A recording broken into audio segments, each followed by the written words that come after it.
महाराष्ट्र राज्याचे कृतिशील व कर्तव्यदक्ष कृषी मंत्री तथा बीड जिल्ह्याचे पालकमंत्री माननीय नामदार धनंजयजी मुंडे साहेब यांना वाढदिवसाच्या हार्दिक शुभेच्छा। शुभेच्छुक राष्ट्रवादी काँग्रेस पार्टी व मित्रपक्ष बीड जिल्हा। आज सकाळपासून आपल्या चॅनलच्या माध्यमातून भुजबळ साहेब हे शरद पवारांना भेटणार आणि नेमकं राजकारणामध्ये काय चाललंय किंवा काय घडामोडी होतील याकडे सर्व महाराष्ट्राचं लक्ष लागून होतं। आणि आताच काही थोड्या वेळापूर्वी भुजबळाने जी काही प्रेस घेतली, मला वाटतं एक पॉझिटिव्ह मेसेज हा महाराष्ट्रामध्ये गेलेला आहे। पवार साहेब असतील, मागच्या वेळेला सुद्धा मराठा आरक्षणाची जी बैठक झाली त्या बैठकीला पवार साहेब स्वतः उपस्थित होते आणि आज भुजबळाने त्यांची घेतलेली भेट हे महाराष्ट्राच्या दृष्टिकोनातून अत्यंत पॉझिटिव्ह सिग्नल आहे। सरकारची सुद्धा हीच भूमिका आहे की कोणत्याही समाजामध्ये भांडण लागता कामा नये, मग तो ओबीसी समाज असो, मराठा समाज असो व इतर कोणताही समाज असो, त्यांनी भांडणं आपसामध्ये होता कामा नये। ही महाराष्ट्राची संस्कृती नाही आहे। राहिल्या मागण्याचा प्रश्न, त्या मागण्यासाठी सरकार अत्यंत पॉझिटिव्ह पद्धतीने, मग जरांगे पाटलांची मागणी मराठा आरक्षणाच्या संदर्भात असो, ओबीसी समाजाची मागणी त्यांच्या आरक्षण टिकवणे संदर्भात असो, यासाठी सरकार हे कायमस्वरूपी ॲक्टिव्ह मोडमध्ये आहे। अधिवेशनाच्या काळात सुद्धा सरकारने या संदर्भात बैठक बोलवली होती आणि या बैठकीला विरोधी पक्षाचे काही नेते जे आवश्यक होते, ज्यांनी यायला पाहिजे होतं आणि चर्चा घडायला पाहिजे होती, ती घडल्या गेली नाही। ही वस्तुस्थिती सर्वांना माहीत आहे। म्हणून एखादी पाऊल पुढे जाऊन आज भुजबळ साहेब शरद पवार साहेबांना भेटलेत, पवार साहेबांनी सुद्धा 2 दिवसामध्ये मुख्यमंत्र्यांशी बोलतो म्हणून सांगितलेत। मला वाटतं ही एक पॉझिटिव्ह सिग्नल या महाराष्ट्रामध्ये गेलेला आहे। एक आपण हा गोष्ट लक्षात ठेवली पाहिजे की सरकार त्या लोकांना आरक्षण देण्याच्या संदर्भामध्ये आहे ज्या लोकांना या आरक्षणापासून वंचित राहिलं होतं। म्हणून आज जर पाहिलं तर शिंदे साहेबांनी स्वतः पुढाकार घेऊन शिवरायाची शपथ घेऊन हे जे काही कुणबी नोंदी काढल्या ज्या होत्या, पण त्याला काढायचा कोणी प्रयत्न केला नाही आणि दरवेळेला या मराठा समाजाला झुलवत ठेवण्याचं जे काही काम केलं। परवा जर तुम्ही पाहिलं असेल, जरांगे साहेबांनी संभाजीनगरमध्ये जाहीरपणे सांगितलं की ज्या नोंदी मिळाल्या जवळपास 46-47 लाख, त्यामुळं 1.5 कोटी मराठा समाजाला कुणबींची सर्टिफिकेट मिळाले ही त्यांनी मान्य केलेली। ही उपलब्धी सरकारने केलेली आहे। यापूर्वी कोणीही ते केलं नव्हतं, कोणी ती हिंमत केली नव्हती। म्हणून आता ज्या काही मागण्या आहेत, ओबीसींच्या मागण्या असतील, मराठा समाजाच्या मागण्या असतील, या मागण्या संदर्भामध्ये सरकार जसं कोणीही कोणत्याही पक्षाचा असो, पक्ष किंवा इतर कोणत्याही बाबीकडे लक्ष देताना आम्ही हा विरोधी पक्षाचा आहे किंवा हा आपल्या विरोधात आहे अशी आमची भूमिका नाही। सर्वांना बोलून, सर्वांशी चर्चा करून आणि चांगला मार्ग यातून कसा निघेल यासाठी सरकार निश्चितच सगळ्यांना वेलकम करेल, त्यांचं स्वागत करेल, रेड कार्पेट टाकून स्वागत करेल आणि त्यांच्याशी चर्चा सुद्धा करेल। चर्चेतून प्रश्न सुटतात या गोष्टीवर आमचा विश्वास आहे। म्हणून आता आज भुजबळ साहेबांचा जे काही राजकीय काही घडामोडी घडतील किंवा काय होतील यावर आता त्यांनी सुद्धा स्वतःच पडदा टाकलेला आहे आणि आम्ही त्यांच्या या भूमिकेचं स्वागत करतो। मुख्यमंत्री साहेब आज पंढरपुरामध्ये आहेत, निश्चित या सगळ्या माहिती त्यांच्याकडे गेलेली आहे आणि 1-2 दिवसामध्ये या संदर्भात बैठकीचं जर त्यांनी पवार साहेबांनी जर आग्रह धरला तर निश्चित 2 दिवसामध्ये बैठक सुद्धा या संदर्भात होईल। तर काल छगन भुजबळांनी शरद पवारांवरती खूप जोरात टीका केली होती। ते म्हणत होते की तुमचा राग आमच्यावर असेल तर तो समाजावर काढू नका। शरद पवारांनी ते म्हणले की ओबीसी समाजानं तुमचं काय घोडं मारलंय, अशा शब्दामध्ये त्यांनी शरद पवारांवर टीका केली होती। तर बघा, त्यांनी त्यांच्यावर केलेली टीका असेल किंवा त्यांनी त्यांच्याबद्दलची केलेला त्यांची भूमिका काय आहे या संदर्भात केलेलं वक्तव्य असेल, आता आपण त्याच्याकडे न जाता आज ते स्वतःहून जर शरद पवार साहेबांना भेटलेत आणि जर पॉझिटिव्ह जर काही होत असेल तर त्याचं आम्ही स्वागतच केलं पाहिजे। नसता काल काय बोलले त्याच्यावर जर आपण टीका करत बसलो तर पुन्हा ह्या राजकीय वातावरण बिघडेल आणि समाजामध्ये पुन्हा द्वेष निर्माण होईल। पण ह्याच्या आधी जी बैठक झाली होती तर त्या बैठकीला विरोधी पक्षांनी जाऊ नये यासाठी बारामतीतून फोन आला होता, असा आरोप छगन भुजबळांनी केला। सर्व आता या आरोपाला आता आपण थोडंसं साईड ट्रॅक केलं पाहिजे।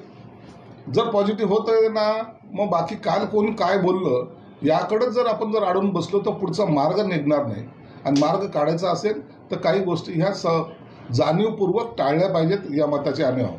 भुजबळ म्हणतात की मुख्यमंत्री झाले म्हणजे सर्वच गोष्टींचा अभ्यास असतो असं नाही. हा भुजबळांचा मुख्यमंत्री शिंदेना मारलेला टोला मानला जातोय. नाही, मुख्यमंत्री असेल किंवा मंत्री असेल किंवा प्रधानमंत्री असो, सर्वच गोष्टीचा प्रत्येकाला अभ्यास नसतोच. कोणताही माणूस हा परिपूर्ण नसतो. हे सांगायला कोणत्या ज्योतिषाची गरज नाही.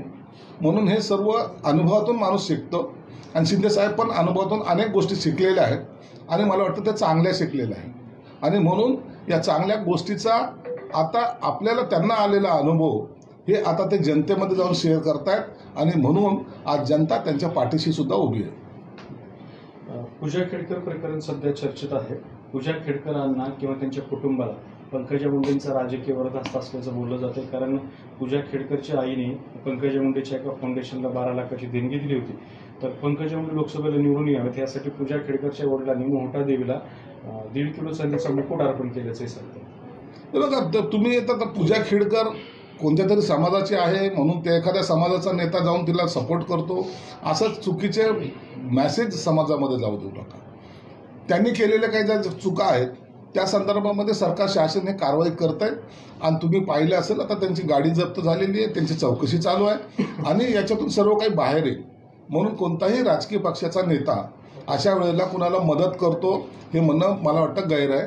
त्यांनी केलेल्या चुका जर झाल्या असतील तर त्याची निश्चितच त्यांना पनिशमेंट हे भोगावी लागेल. भुजबळ म्हणतात मराठा आणि ओबीसी समाज महाराष्ट्रात एकमेकावर बहिष्कार घालत आहे. ते तसं म्हणाले. तुमच्या सत्तेत एवढी वाईट परिस्थिती आहेत का? भुजबळांनी थेट बहिष्कार शब्द वापरला नसला तरी त्यांचा रोग तसाच होता. निश्चित महाराष्ट्रामध्ये काही ठिकाणी एकमेकाच्या विरोधामध्ये काही ठिकाणी तुरळक ठिकाणी ही बहिष्काराची भाषा 1-2 ठिकाणी वापरली गेली. परंतु तिथं असलेले इतर जे काही ज्येष्ठ नागरिक आहेत, समाजातील मोठे घटक आहेत, त्यांनी हा वाद मिटवण्याचा निश्चित प्रयत्न केलेला आहे. म्हणून त्याचं लोण कुठं पसरलेलं नाही आणि ते पसरू नये यासाठी प्रत्येक महाराष्ट्रातला प्रत्येक नागरिक तो कोणत्याही जाती धर्माचा असो हा प्रयत्नशील आहे.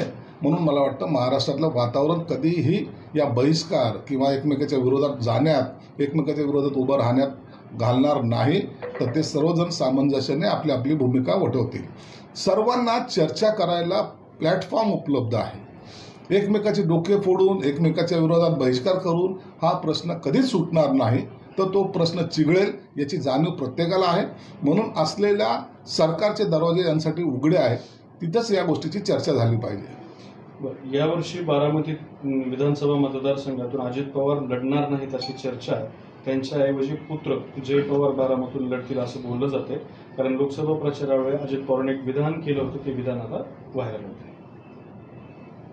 अजित पवारांनी निवडणुकीला आणखी 3 महिने बाकी आहेत. त्यांनी स्वतः काय भूमिका घ्यावी किंवा त्यांच्या पक्षाने काय भूमिका घ्यावी हा त्यांचा वैयक्तिक प्रश्न आहे. जोपर्यंत निवडणुकीचा डेट जाहीर होत नाही, कार्यक्रम जाहीर होत नाही, तोपर्यंत अशा अनेक वावड्या ह्या उठत असतात. म्हणून त्यांनी काल त्यांच्या मेळाव्यामध्ये सांगितलंय की तुम्ही इतर कोणत्याही गोष्टीकडे लक्ष देऊ नका. जेव्हा जे घटना घडेल त्या टायमाला त्याच्यावर भाष्य करणं योग्य राहील. मात्र त्यांच्या बाबतीत अजित पवारांच्या बाबतीत एक राजकीय वर्तुळात चर्चा आहे की तिसरी आघाडी, भाजपशिवाय तिसरी आघाडी घेऊन अजित पवार येऊ शकतात. अजित पवार, वंचित बहुजन आघाडी, MIM, BRS अजित पवारांना काही जरी झालं तरी टार्गेट करण्याचा काही लोकांचा प्रयत्न आहे.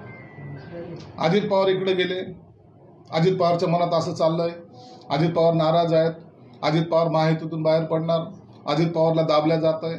या अशा सगळ्या वावड्या ज्या आहेत त्याच्याकडे आम्ही जास्त लक्ष देत नाहीत. अजित पवार आज महायुतीबरोबर घट्टपणे आहेत आणि त्याचा अनुभव या विधान परिषदेच्या निवडणुकीमध्ये आलेला आहे आणि चांगल्या पद्धतीने महायुतीतील नेत्यांनी मिळून हे इलेक्शन लढवलं आणि जिंकलं. याचा सर्वात जास्त आनंद हा अजितदादांनी सर्वांसमोर व्यक्त केलेला आहे. म्हणून महायुतीमध्ये कोणताही फरक पडणार नाही. शरद पवारांना भेटायला जाणारे भुजबळ हे आज त्यांच्याच पक्षातल्या अजित पवारांना, सुनील तटकरेंना भेटत नाहीये, मुख्यमंत्र्यांना देखील भेटत नाहीये का? शरद पवार कुणाला भेटतात कुणाला भेटत नाहीत हा त्यांचा वैयक्तिक प्रश्न आहे. मी कुणाला भेटावं किंवा कुणाला भेटू नये हा जसा माझा प्रश्न आहे तसा पवार साहेबांचा वैयक्तिक प्रश्न आहे. आता तेच काय बाकीचे इतर नेते सुद्धा एकमेकाच्या विरोधात असा आमचा एकदम खानदानी दुश्मनी असल्यासारखं वागतात, हा त्यांचा प्रश्न आहे. म्हणून त्या प्रश्नावर पवार साहेबांनी काय करावं यावर आपण भाष्य करणं योग्य नाही. बरं, एकनाथ शिंदे यांना सगळं कळतं असं नाही, असं भुजबळ म्हणाले. झालं त्यावर बोललो काय म्हणणे त्यावर मी बोललेलो आहे की कोणताच मुख्यमंत्रीच काय, मंत्री असो की प्राईम मिनिस्टर असो, हे कोणीही परिपूर्ण नसतात. प्रत्येकाला आपल्या अनुभवातून काही शिकावं लागतं. जर त्यांना असं वाटत असेल की आता शिंदेसाहेब शिकतायत तर शिकतायत, परंतु जे शिकतायत ते चांगलं शिकतायत आणि त्याचा परिणाम हा समाजामध्ये आपल्याला पाहायला मिळतो. या सगळ्या योजना पाहिल्या, या सगळ्या जर त्या 2 वर्षाच्या कालावधीमधला त्यांचा कामाचा व्याप पाहिला तर लोकांना असा मुख्यमंत्रीच हवा होता. आता लोक हे त्यांचं मत व्यक्त करतायत. शिरसाट साहेब, विधान परिषद निवडणुकीच्या अगोदरच्या रात्री उद्धव ठाकरे आणि महाविकास आघाडीच्या नेत्यांची बैठक झाली, त्यामध्ये धुसफूस झाली. जर माझा उमेदवार निवडून नाही आला तर मी मविया सोडेल अशी धमकीच उद्धव ठाकरेंनी मवियाला दिली होती. एक लक्षात घ्या की त्यांचे एक प्रवक्ते मिस्टर संजय राऊत जे बडबड करतायत ना, या सगळ्या घोडे बाजाराला ते कारणीभूत आहेत. जर विधान परिषदेमध्ये जर काही घोडे बाजार झालाच असेल, ट्रक भरून आणखीन काय ट्रेन भरून जरी पैसे गेले असतील, तर याला कारणीभूत फक्त संजय राऊत आणि त्या उबाठा गट आहे. आम्ही सर्वांना सांगत होतो की ही निवडणूक बिनविरोध घ्या. 11 सदस्याची निवडणूक ही बिनविरोध झाली असती तर कुठे घोडे बाजाराचा प्रश्न नव्हता, कुणाला घोडे बाजार करायची गरज पडली नसते. परंतु जयंत पाटलाला पाडण्याचा विडा यांनी उचलला होता. महाविकास आघाडीमधल्या उठाबा गटाला जयंत पाटलाचा पराभव पाहिजे होता, म्हणून त्यांनी 12वा उमेदवार त्यांनी उभा केला. त्यांचे असलेली जी काही मताची बेरीज होती त्या बेरजेप्रमाणे त्यांचे येणारे उमेदवार त्याला एक एक्स्ट्रा उभा करण्याचं काम त्यांनी केलं. म्हणून या सगळ्या घोडे बाजाराला जर कारणीभूत असेल तर तो उबाटा गट आहे. परंतु आता हे सर्व खापर आपल्यावर फुटू नये. जयंत पाटलाला का पाडायचं तर आनंद गीतेला त्यांनी लोकसभेला मदत केली नाही, त्याचा बदला घ्यायचा आहे. म्हणून एक चांगल्या नेत्याला जो या विधान परिषदेमध्ये अनेक वर्षापासून होता त्याला संपवण्याचं काम, त्याला गाडण्याचं काम या उबाटा गटाने केलंय. आणि तेच लोक आता या अविरोधात बोलत आहेत. पण 10 कोटी 25 कोटी शेती हे सर्व दिलंय आणि असं झालंय. अरे तुम्ही एक उमेदवार उभा केला नसता तर या घोडे बाजाराला उतही आला नसता आणि घोडी बाजार करणारे लोक हे तुमच्यातलीच होती. आमची पूर्ण जी काही संख्या होती त्या संख्येच्या अनुसारच आमचे उमेदवार निवडून आलेले आहेत. काही लोकांनी तुमच्या या घोडे बाजारीला कंटाळून आम्हाला मतं जे दिली त्याचा जळफळाट त्यांना होतोय आणि आपलं गणित चुकलंय हे आता ते मान्य करायला लागले. महायुतीला एमएमची मतं कशी काय? कुणी सांगितलं महायुतीला एमएमची मतं पडली? तुमच्याकडेच तर आली ती मतं. संजय राऊत सांगतात. संजय राऊत सांगतात म्हणून का तो काय ब्रह्मदेव आहे का? संजय राऊत कधी काय बोलतो याचा भरोसा तुम्ही ठेवाल का? संजय राऊत सकाळी काय बोलला आणि दुपारी काय बोलला त्यालाच माहीत नसतं. तुम्ही त्याच्यावर भरोसा ठेवायला लागलात तर हे शक्यच नाही. अहो, ज्या संजय राऊतने उबाटा गट फोडला, ज्यांनी आता शरद पवारचा राष्ट्रवादी फोडली, त्यांनीच आता काँग्रेस फोडली. म्हणजे हे दळभद्री पायाचे लोक जिथं जिथं आपला हात टाकतील तो पक्ष फुटलाच म्हणून समजा. आता काँग्रेस त्या आमदारावर कारवाई करावी काँग्रेसने असा आग्रह कुणाचा जर असेल तर तो संजय राऊतचा आहे. भुजबळ माहिती आल्यापासून सतत अस्वस्थ दिल्लीनं म्हणजे भाजपनं पक्षश्रेष्ठीने त्यांना नाशिकमधून उमेदवारी दिली नाही, त्यामुळे ती खंत आहे का की शरद पवार सारख्या ते भेटी घेतात? ते सर्व विषय आता संपलेले आहेत. आता विषय आहे येणाऱ्या विधानसभेचा. मागे काय घडलं, आता राज्यसभेला काय झालं, लोकसभेला काय झालं, यापेक्षा आता विधानसभेला आम्ही मजबूतीने लढणार आहोत एवढं मात्र नक्की आहे. महाराष्ट्र एसटी कामगार सेवा शक्ती संघटनेनं संप पुकारलाय. 17 जुलैपासून एसटी संघटना संपावर जाणार आहे. आषाढीच्या दिवशीच पंढरपूर वारी आहे, वारकऱ्यांचे हाल होणार आहे आणि या संघटनेचं नेतृत्व सदाभाऊ खोत आणि गोपीचंद पडळकर करतायत. मला वाटतं त्यांनी अशा वेळेला असा निर्णय घेणं योग्य नाही. पंढरपूर वारीमध्ये जाणारे शेकडो नाही लाखो भक्त अशा वेळेला सरकारने दिलेल्या ज्या योजना आहेत त्याचा फायदा घेऊन आज विठ्ठलाचं दर्शन घेण्यासाठी जात असतात. त्यावेळेला कुणीही आडवं येऊ नये अशी त्यांना माझी विनंती राहील. मागण्या मांडा जरूर, संप करा जरूर, परंतु कुणाला वेठीस धरून हा जर संप होत असेल तर तो योग्य नाही आणि याची सरकार सुद्धा गंभीरपणे दखल घेईल. भुजबळांचे आरोप हे सरकारच्या सामाजिक सौहार्द टिकवण्यातील अपयशाचा आरोप आहे का? तुम्हाला काय वाटतं, विरोधक असा आरोप करतात? भुजबळांनी आता सगळं टार्गेट आता भुजबळावर आणू नका. भुजबळांनी आजची त्यांची घेतलेली भूमिका त्याचं आम्ही स्वागत केलेलं आहे. आता भुजबळांची आता उद्या काय भूमिका असेल त्यावर आज बोलणं मला वाटतं गैर आहे.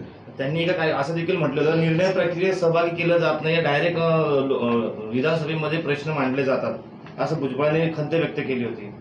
त्याची दखल जरूर मुख्यमंत्री घेतील. असं जर त्यांची काही तक्रार असेल तर त्यांनी माननीय मुख्यमंत्र्यांशी ते कधीही भेटू शकतात आणि त्याबद्दलची तक्रार सुद्धा करू शकतात.